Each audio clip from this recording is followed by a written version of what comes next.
Geico presents Motorcycle Word of the Day. Today's word is gremlin.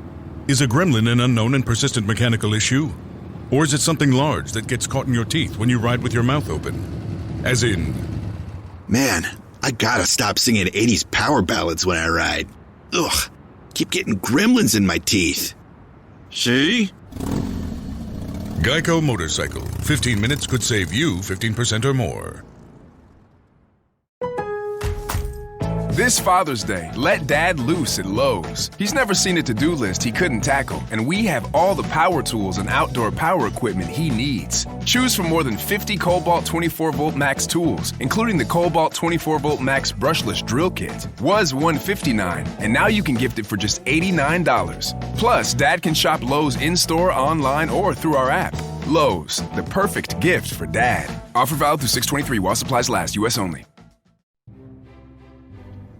We would like to thank the Video Game Timeline Show for sponsoring Budget Arcade. Did you know back in the late 70s, Atari made a stand-up football arcade game that was played completely with the trackball? How about a first-person shooter made in 1973 where you play as an eyeball and you wander around a Vectrex world?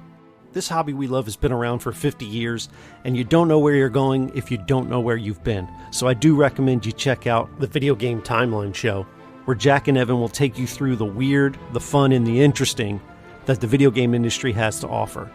You can listen to their podcast wherever you find your favorite shows, Spotify, iTunes, Pandora.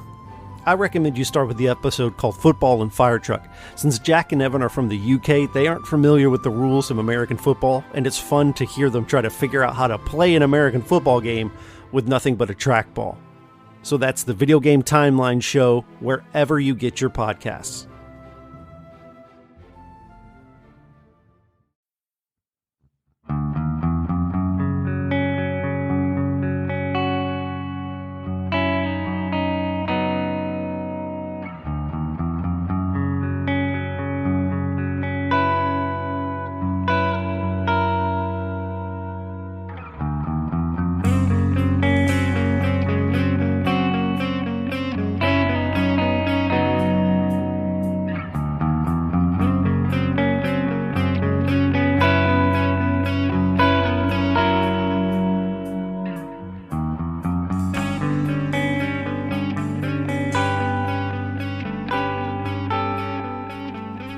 Hello and welcome to Budget Arcade, the free-to-play gaming podcast that helps you navigate through the growing realm of free-to-play games. We're also known as what, Scott? The number one free-to-play gaming podcast in the world. And my name is Jeff. And I am Scott. Oh, that's right. And each and every other week, we decide to review a free-to-play game. And on the off weeks, Mark and I tend to just, turn microphones on and see what happens. But obviously, Mark isn't here because he's afraid of conflict. That he and I disagreed so vehemently on Mortal Kombat 95, and I served him a verbal beatdown that he ran to the hills.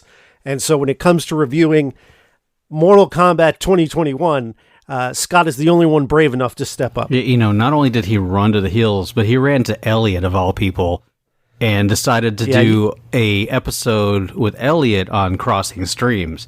Now, you can go listen to that wherever podcasts are available for you.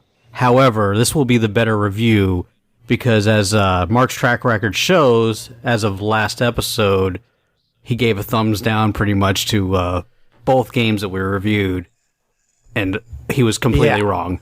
No, he gave a thumbs up to Wild Rift. Yeah, but his opinion of it. It was yeah, exactly.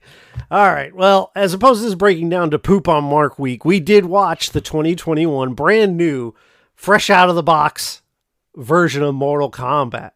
And first off, Scott, what'd you think? I thought it was amazing. I thought it did the franchise justice and was probably one of the best reboots of a video game series movie to date. Yeah, and I personally hope we get a sequel to this. That being said, I walked away a little more disappointed than some people, but go ahead. From what I've heard, this is slated to be at least a 3-parter. Well, it depends on how well. Yes.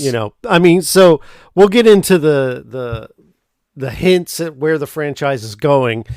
But I think both you and I agree. We can say it at the same time. The best part of this movie was Kano. So the whole thing last 2 weeks ago with Mark, I told him how much I loved Kano in that movie. And while the performance by Josh Lawson, I believe it's Josh Lawson in this movie as Kano is heavily inspired by the original Kano in 95. He does a great job. He gets the best lines in this movie.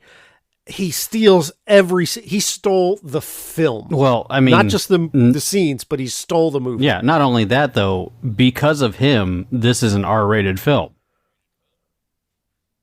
Well, we had the gore. Yeah, but he's the only one dropping F-bombs, and he did it repeatedly. And, what is it, 2 F-bombs in a movie, and that automatically gives it a rated R? Yeah, which is fine. Once you go off the rated R, cliff, you might as well just take as far as you can go, and they did, with the exception of nudity. No nudity here. So this is a family-friendly, violent F-bomb movie. Yes. For the first half. What do you mean? Was it not violent and F-bomby in the second half? Or are you just talking about? I'm saying there wasn't. Let's stop real quick. We're going to fully spoil this movie. Yes. This is your spoiler warning. You need to turn off this podcast if you have not watched Mortal Kombat yet. If you don't care, listen on. If you've already seen it, great. This is once again your last warning because we are going to spoil this movie. So they kill Kano. Yep. Which is just so stupid. But I get it. They didn't do him dirty like they did in their original one, though.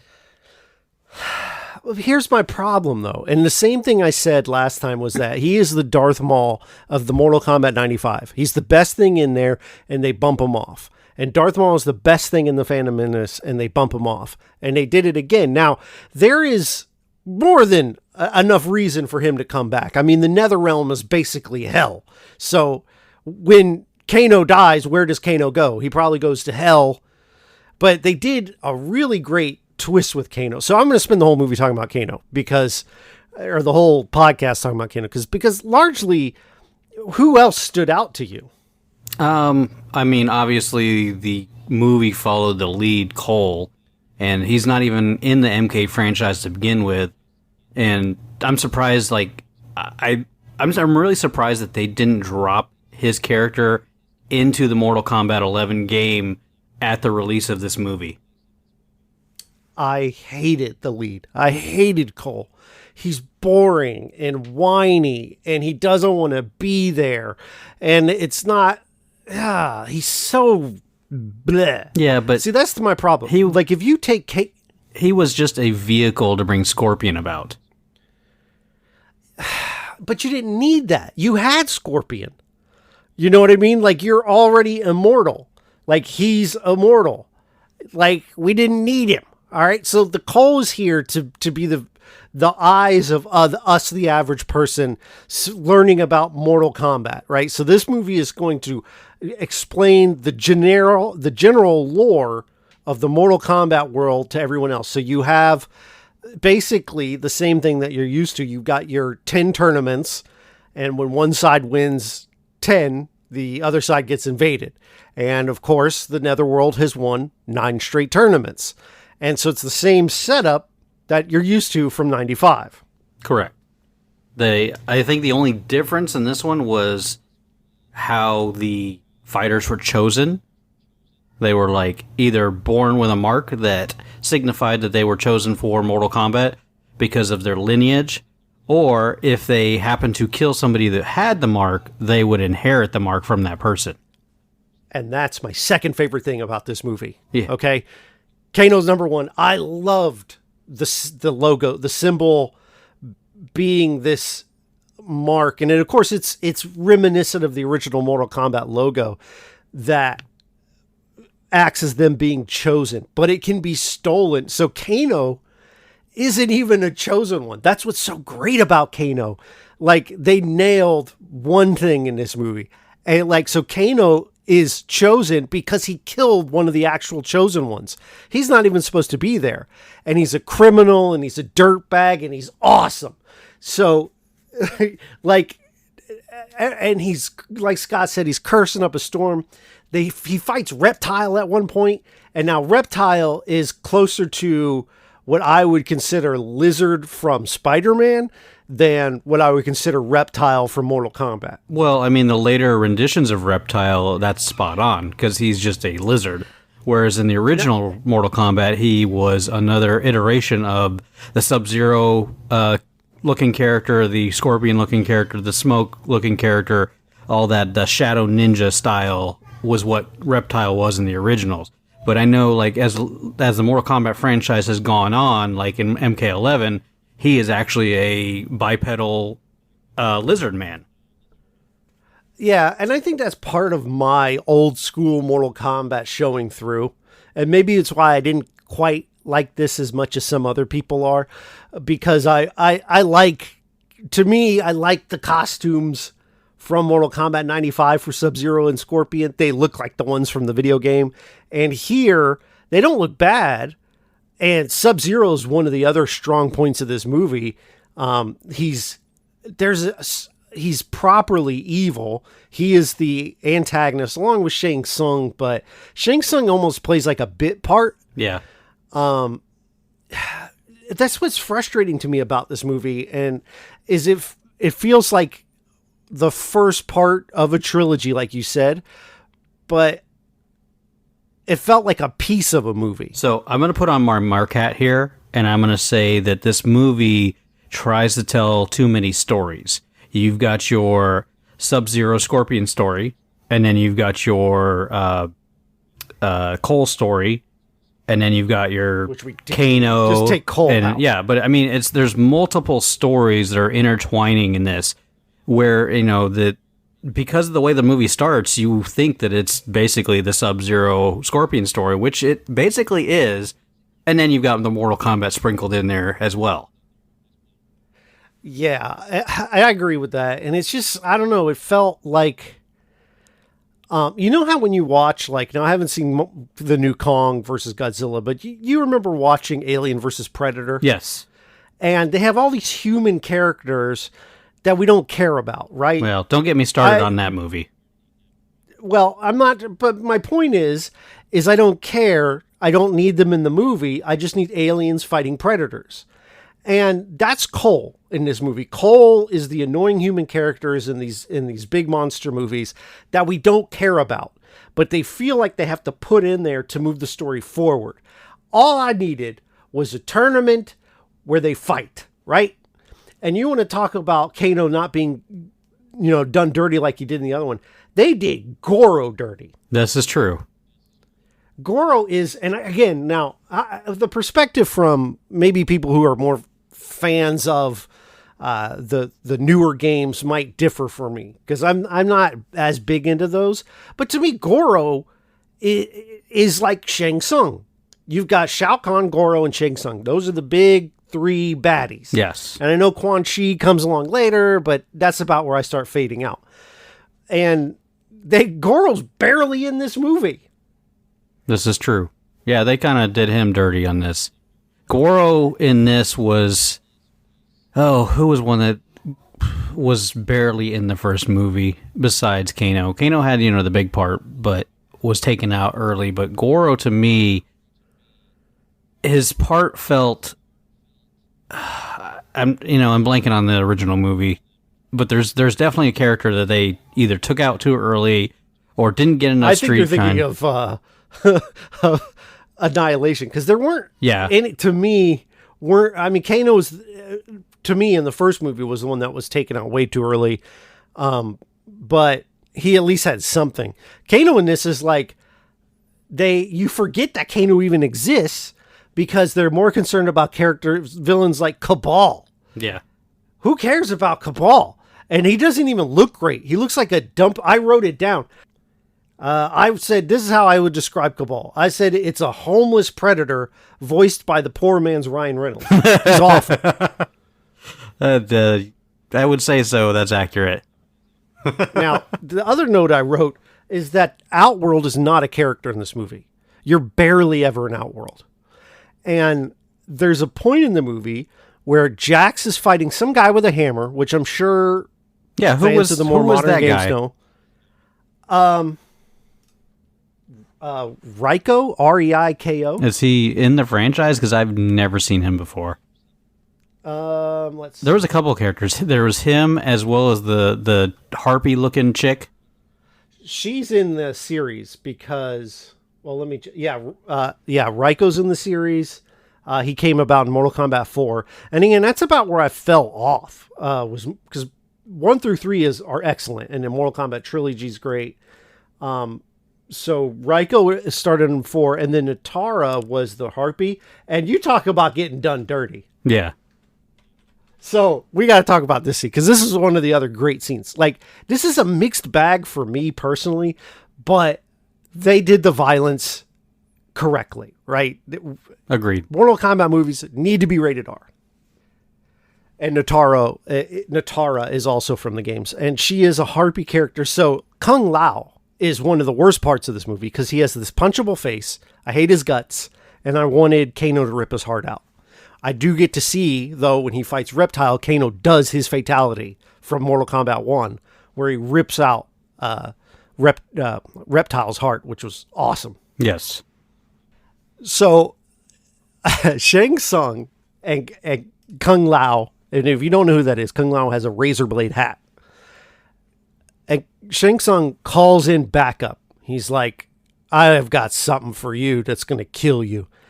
And Natara, who is this woman with like dragon wings, she flies in, immediately is caught by Kung Lao. Kung Lao throws his hat down and it's spinning like a saw that would cut through logs. He rides her runs too. Natara through. Yeah, he rides her. I don't know how to describe it. Like a surfboard. But he slides. Yeah, and then she folds in half. She cuts in half. It's awesome. Yeah, you've seen Treasure Island, that cartoon, right? I don't know. No, he pretty much rides her like the flying surfboard that guy has in that movie.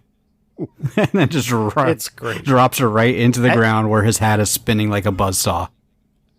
And then he drops flawless victory, is what he says, which, to its credit, in this movie is actually a flawless victory. This is true. Whereas in Mortal Kombat 95, Shang Tsung says that after a Goro fight, that was not a flawless victory. Right? Goro got kicked and punched several times in that fight. You're not following the rules of the game. Yeah, even if you block, you still take the small amount of damage that makes it not a flawless. Right. Whereas this he jumps on her, throws her into the hat, and she's dead. Definitely a flawless victory. Accurate. Exactly. And then Shang Tsung grabs Kung Lao and sucks his soul out. This pisses off Liu Kang, who is... So, like, my big objection to this movie is everyone but Kano and Sub-Zero are like vanilla ice cream to me. They're not memorable in any way. In any positive way, certainly. Not even Baby Jack's arms? That was that almost felt like it was funny, but it wasn't supposed to be. Yeah, I thought it was hilarious. Yeah, I mean, exactly, but I don't know that that's what they were going for. I think it was supposed to give you sympathy for him because here's this guy, he lost his arms, and now he has baby robot arms. So one of the things in this movie that I'm on the fence about, I'm not one way or the other on, but everybody, what is it, not the chakra, what do they call it? That they have to learn their superpower. I don't remember what they called it. I know what you mean. It's kind of like their chi, basically. Yeah, so like if you know anything about comics and the Inhumans, they all get different powers, and that's basically what happens here. Is if you're chosen or you have the mark, you can gain superpowers somehow. And it's not really explained, but it's different for everyone. It's kind of like, Kano, stress type of thing, because like they pissed Kano off to the point where he got his. Right, and a great scene. And everything Kano does is good. Yeah, and the same with Cole too. Like he didn't get his until he was forced into a fight where he wasn't going to be able to win otherwise. Yeah, against Goro. So, and then Sonya gets hers, and I'm like, what are they going to give Sonya? And she has like these rings, laser beams which I remember from the games, but it was just like, it felt weird. Yeah, but I and out of mean, place. that is what she had. Right. Kano had a laser ball eye. Yeah, at least they were accurate with these powers. Liu Kang had the fireballs that he could throw. He could summon the fire dragon to finish somebody off. That was pretty good. Yeah, that was. So I do have my biggest issue with this movie, and it's going to be a weird one maybe, the music. There was only one good song during any of the fights, and it was like the Scorpion Sub-Zero one? Yeah, and it was a remix of the original Mortal Kombat song, but it was like, it only like touched on it a little bit. But the rest of the movies, there was like no memorable music enough to be like, oh, this fits so perfectly with these fight scenes. Like the original Mortal Kombat, you had Gravity Kills on the soundtrack. You had what other? There's just like you had these industrial metal bands. Yeah, you had these industrial metal bands that were pumping out these high energy fighting songs, and this movie just drops the ball on that. Right. You had a good chance to modernize this, but you can go back to Mortal Kombat 95 and I said to taste the things to come, and it's this drum ba, ba, da, ba, da, ba, da, ba, while all the fighters are going in, and it's awesome, and it just sets the tone, and it's atmospheric. This just really felt uninspired, and I think I could use that word for everything but the performance of Kano. Yeah. The violence is good. I liked Melina when she finally opened her mouth all the way. I thought that was a cool effect. The CG's pretty good. But like I was saying, I said Outworld's not a character. Most of Mortal Kombat 95 takes place in Outworld, and it is a character, and it looks different, and sure, some of the CG doesn't look great anymore, but it's a unique place. Now, talking about Outworld, I want to say one more disappointing thing about this movie that totally disappointed me so bad was Are you talking about Jax? Jax, the fight with Jax and the guy with the hammer. They're fighting. That's where I was going to go at. In the pit level of the original Mortal Kombat, and instead of uppercutting him into the pit, because it was the perfect time for it and would have fit so perfectly, they just did Jax's regular fatality. And I'm like, you've got to be kidding me. That is such a letdown. Yeah. Like, you could have used Jax to do his fatality on somebody else and had the pit fatality. That would have been so much better. Exactly. And I agree that I thought the same thing when that happened. I was like, you missed it. Here's the pit. So my train of thought. Did MK95 even have any stage fatalities in the movie? He dropped, Johnny Cage dropped Kano off a cliff. Shang Tsung dies in spikes. Okay. Essentially, at the end of the movie, he gets uppercutted into some spikes. It's not technically the pit level, but close enough. And of course, that was a PG-13 movie. Yeah. Oh, you know what they could have done? He could have uppercutted that guy into the pit. And as soon as he did, and he killed him that way, we could have had Smoke show up, and then he could have finished him off with his regular fatality. Missed opportunity. So here's the problem, is that the movie spends so much time with Cole that it takes away from everything else. The first 40 to 50 minutes of this, barely anything happens. At the beginning, there's this awesome scene with, and I can't remember the character's name, but the guy who ends up being Scorpion. Hashi.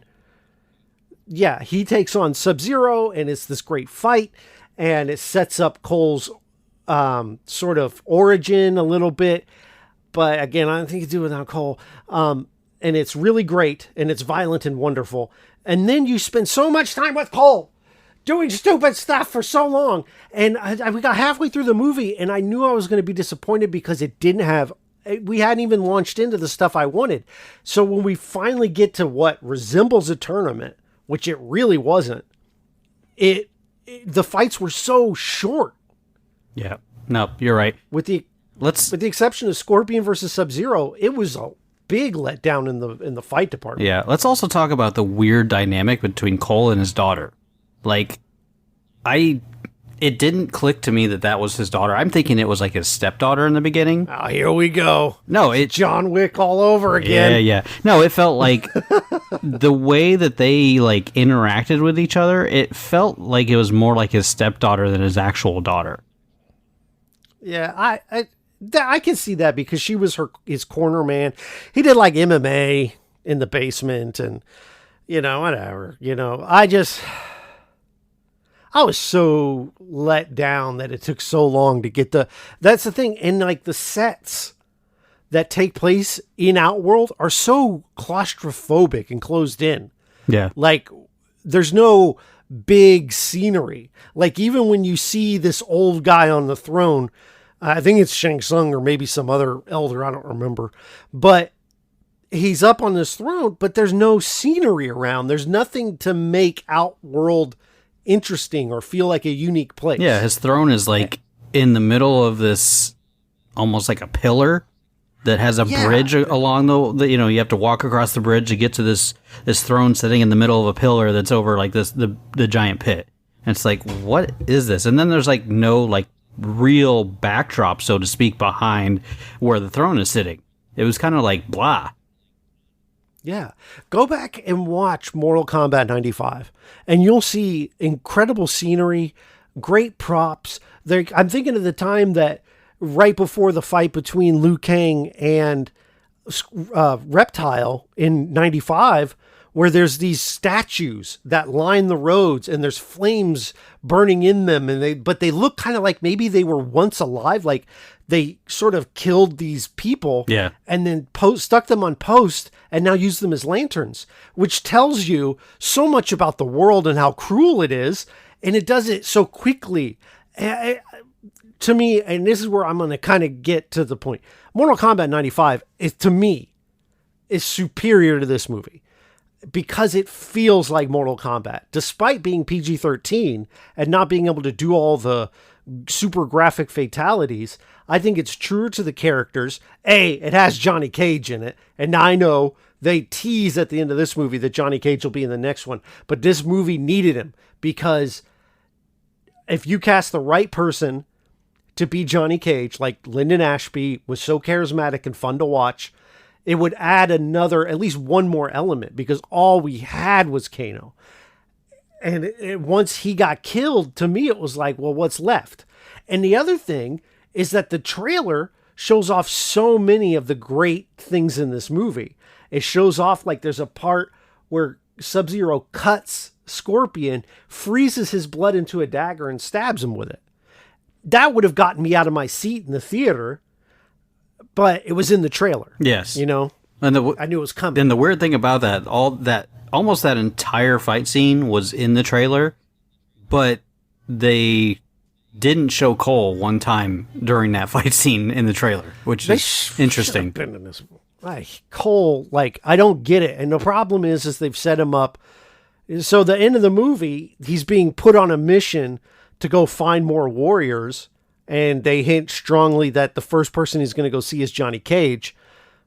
And I'm like, this guy's got to be in the movie still? Yeah.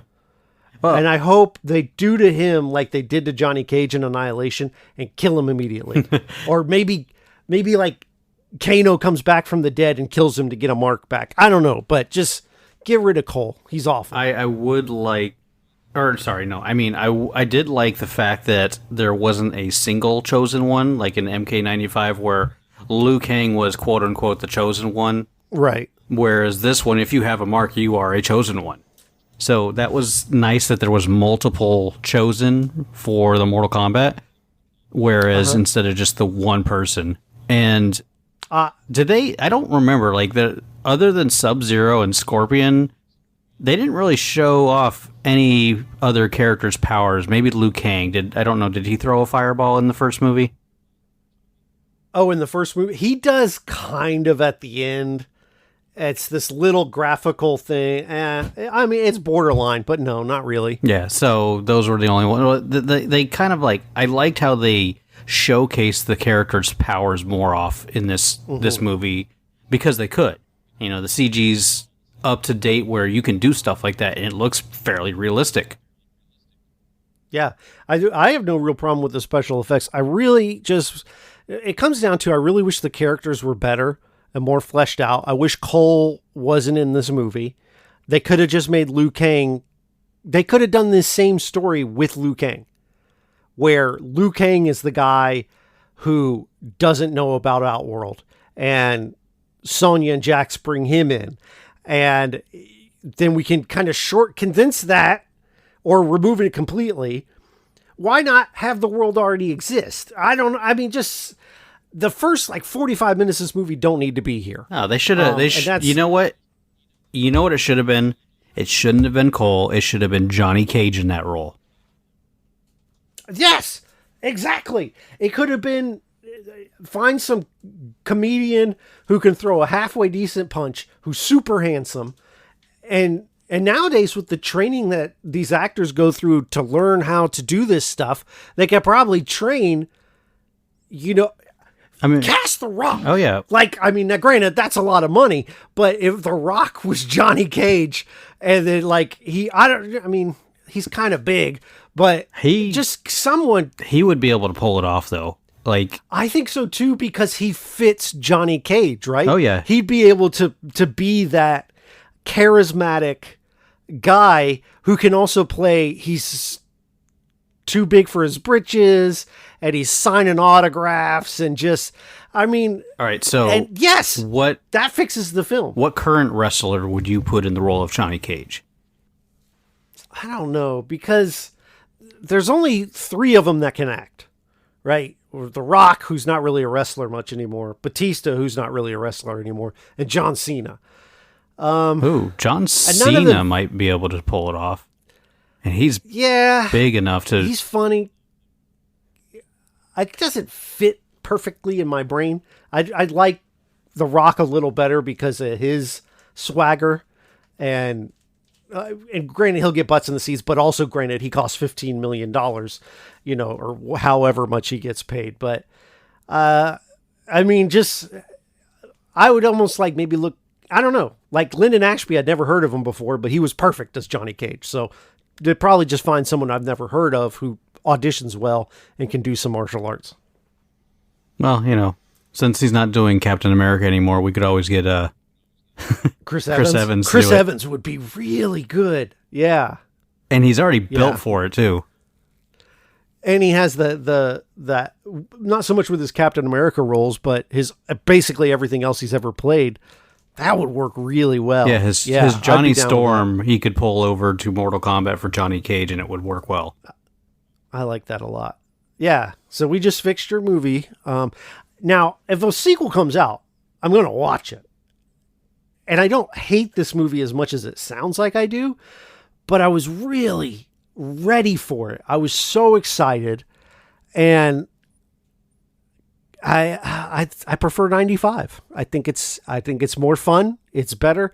Now, I had asked you to do it. I don't think you've had a chance to yet, but on HBO Max, which if you've watched Mortal Kombat through legal means, you probably have, there is a movie on there called Mortal Kombat Legends Scorpion's Revenge.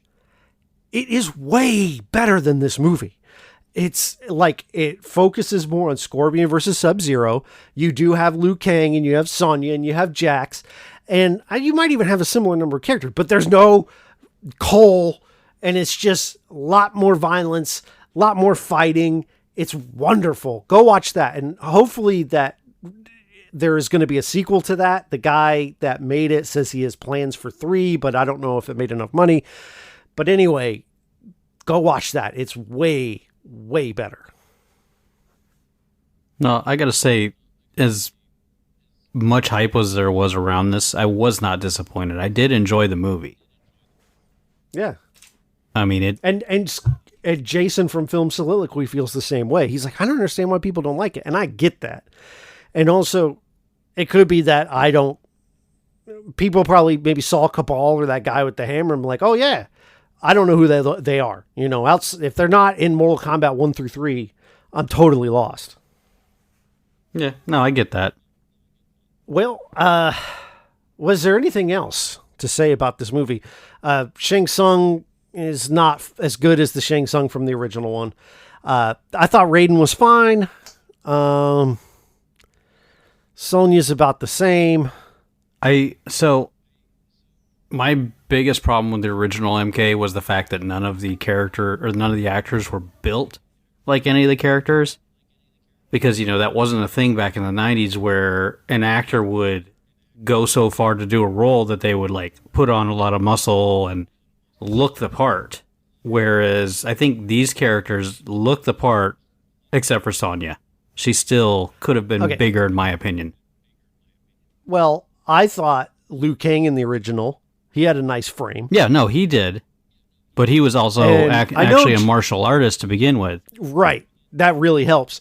But I know, like, Lyndon Ashby I don't know. I don't even care because he did everything else right. Yeah. Like, the charisma, like, he's Johnny Cage to me. That's what I want out of Johnny Cage. I want the Lyndon Ashby one. Yeah, and Kano's a big fat guy anyway, so it works. He wasn't fat. He was built. He just wasn't cut. I mean, yeah, but he's like a heavier set big guy. Not like a... Yeah, this Kano was a little more skinny for my taste, the new one. Yeah. And the Shang Tsung in Mortal Kombat 95 is head and shoulders above this one. This Shang Tsung is so forgettable. And I think that's the thing that gets me the most about this movie. I didn't care about Liu Kang. The only person I liked was Kano. And there's a twist that they do with him where he's on the good guy side, and even halfway through the movie, he does a turn. And I thought that was great because, yes, that's what Kano would do. Yeah. He gets offered money to switch sides. Yep, that's what Kano would do. He would switch sides because that's where the money is. And I loved that. Just, so I don't know who wrote the Kano stuff and then who wrote the rest of this movie. Well, that's it for us. I mean, you're going to go see it. Well, you liked it. And that's fine. If you like this movie, excellent. Me, as an old school Mortal Kombat guy, I was a little let down. That being said, if you want to let us know what you thought of the movie, you can go to facebook.com/budgetarcade, Twitter and Instagram @budgetarcade. Don't forget twitch.tv/budgetarcade podcast, as well as tiktok.com/budgetarcade podcast. Our music is also provided to you by Stimage. You can find this music at metrometal.com. If you want to support the show, head over to patreon.com/budgetarcade and, just see what we got going on over there. Help us out. Anyway, what did I forget? That sounds about right. All right. Well, game on. Game on.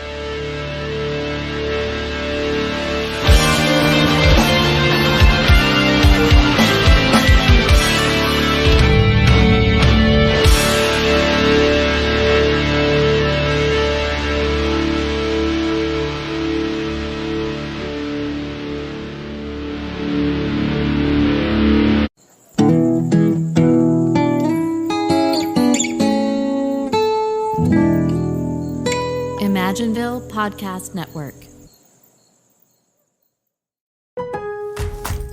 This Father's Day, let Dad loose at Lowe's. He's never seen a to-do list he couldn't tackle, and we have all the power tools and outdoor power equipment he needs. Choose from more than 50 Cobalt 24-volt max tools, including the Cobalt 24-volt max brushless drill kit. Was $159, and now you can gift it for just $89. Plus, Dad can shop Lowe's in-store, online, or through our app. Lowe's, the perfect gift for Dad. Offer valid through 6/23 while supplies last, U.S. only. Hello, this is your apartment. I need some favors from you. Your cat keeps rubbing against the kitchen island, and I can't return the favor. Can you give her extra pets for me? After that, could you bundle your renters and car insurance with Geico? We could save money, and it's easy to do online. And one last thing.